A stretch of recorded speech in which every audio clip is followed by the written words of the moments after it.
last thing I remember is just thinking, wow, I'm in a really bad spot right here. I'm not looking to die. And then I blacked out.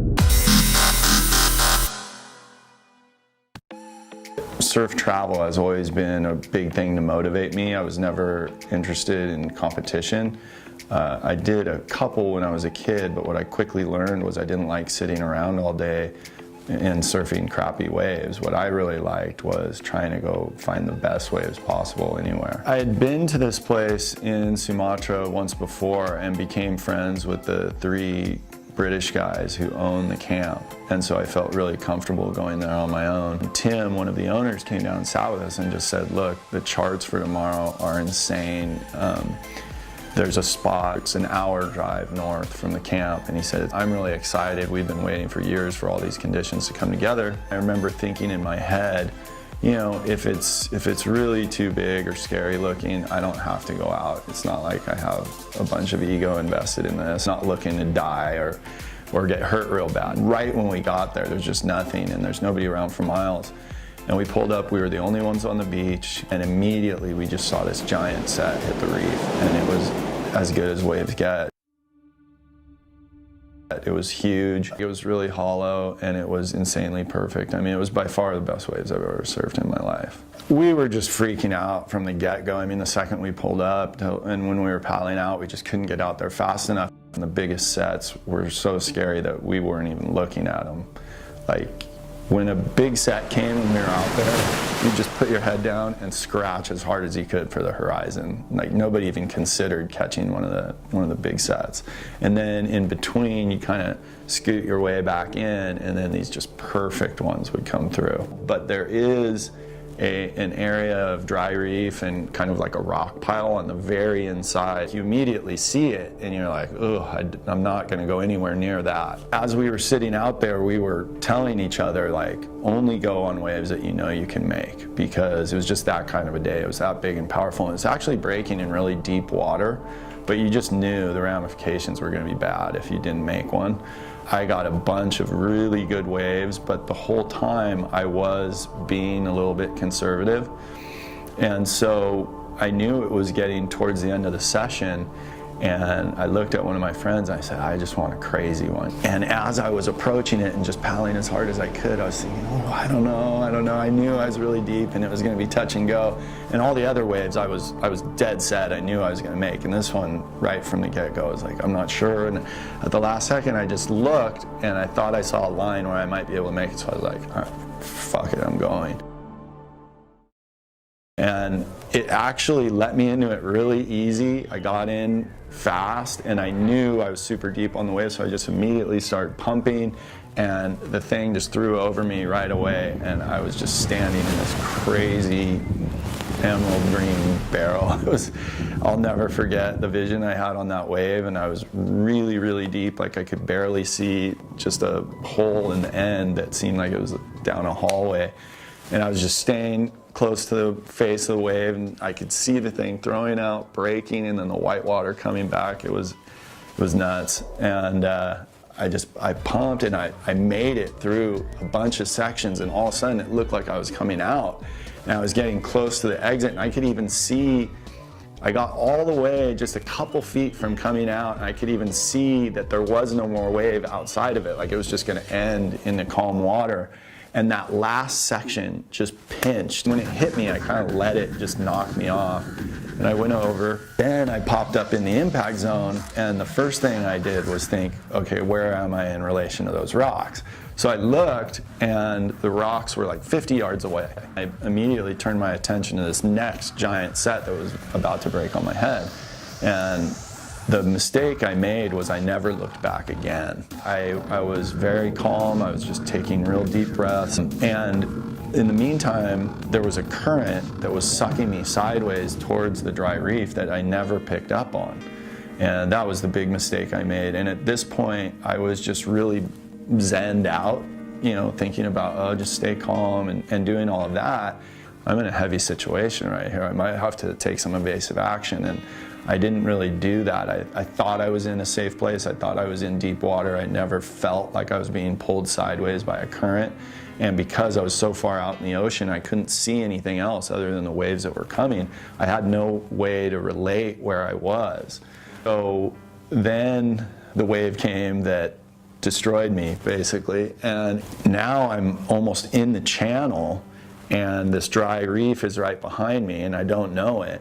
So I'm trying to dig through all this foam, and I have a long leash pulling my board in, and out of the corner of my eye, I'm watching this whitewater come towards me and kind of messing around with my board. At the last second, when I got my board and turned, the wave just morphed from a whitewater, which had been rolling for like 30 yards, and it just turned into like a crazy shore break wave, like something you would see at the Wedge or something, just a triple up.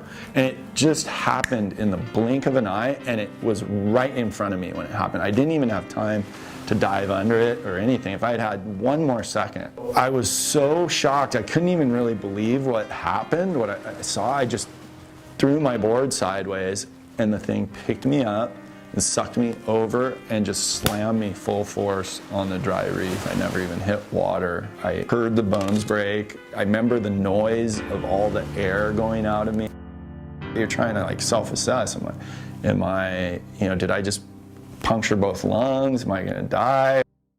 And meanwhile, I couldn't breathe. I had the wind knocked out of me like, times 100. I really couldn't breathe for about an hour afterwards. It immediately took me back underwater. I couldn't even breathe above water, but it took me right back underwater, and then there were more whitewaters coming on my head. And the last thing I remember is just thinking, wow, I'm in a really bad spot right here. And then I blacked out. I came to, and I was on my board just laying face down in the channel, and just in crazy pain.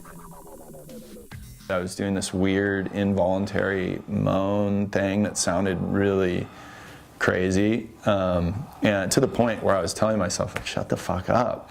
And then the whole right side of my body was also seizing up. There was like all the muscles on the right side of my body were just convulsing, and at that point I still had no idea like how badly I was hurt. I still couldn't breathe. I couldn't use my right arm because the whole right side of my body was just tweaked. And so I just paddled with one arm and just paddled in. And it was slow. I limped in with one arm. Before I hit the sand, Luke, who's the surf guide, was paddling in. And he was like all smiles. He saw me from a distance, and he was just like, holy shit, what happened? He said, I could see just from a long distance, as soon as I saw you, that something was seriously wrong. So he kind of helped me. There's this tiny reef on the inside, and the waves were like 1 foot in there. But they were just knocking me around, and with all these broken ribs and stuff, it just, every time I was getting hit by a wave, it was just like somebody was stabbing me with a knife. And he kind of helped me just step out of the water onto the beach and then get back to the car. I just had these lacerations down my side, but they were actually really superficial. I mean, they looked bad, and in normal circumstances, just getting that sort of scrape, you'd be concerned about. But with the pain and the other injuries that I had, it was like, I honestly never even felt the lacerations, because as soon as we got in the car, when we would go around a curve or anything, I could feel my ribs moving in a way that obviously your ribs aren't supposed to move. Where I was, they just didn't have medical care, really. I went to this clinic, and it was so dirty, I didn't even really want to sit down. I didn't want to touch anything. The x-ray machine that they used on me looked like it was from like World War II, probably was. The good news is, after the whole thing, they finally got a picture of the lungs, sent it to a specialist, got back to me and said, your lungs are okay. I really had a lot of trouble breathing for about a month, and I think I had some sort of really bad lung contusion. And maybe there was just areas where the broken ribs were pushing on the lungs. It might still be that a little bit. I don't feel like I can still take a full breath.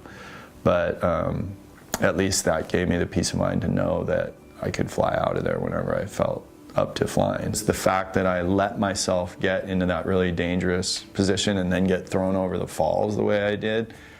I keep beating myself up about that. But it's tempered by the fact that when all that happened, if I had hit my head, I 100% would have been dead. If it had been my spine, I would probably be paralyzed, or maybe would have just died in the water there. So you have to kind of be appreciative. There's an element of the law of averages, where if you're in a lot of dangerous situations, yeah, you might escape, but at some point you're going to pay the price, and I think this was just my time to pay the price. All I can do right now is just walk, basically. So I'm on the old man program, like me and every other 70-year-old guy in the South Bay are out there on the Strand walking peer to peer in the morning. And it's funny because when I first started, I was so slow I could barely walk. An 80-year-old lady would just be like, zoom past me.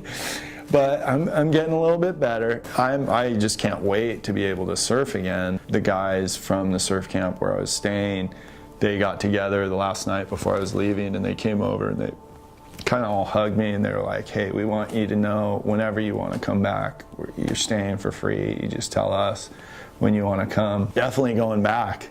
I just need to rally some friends to come with me. Don't have the feeling like I need to go back there, or like I need to prove anything or get back on the horse or that type of thing. But that said, just surfing really good waves and finding big, perfect waves has always been something I enjoy doing, and I want to keep doing that.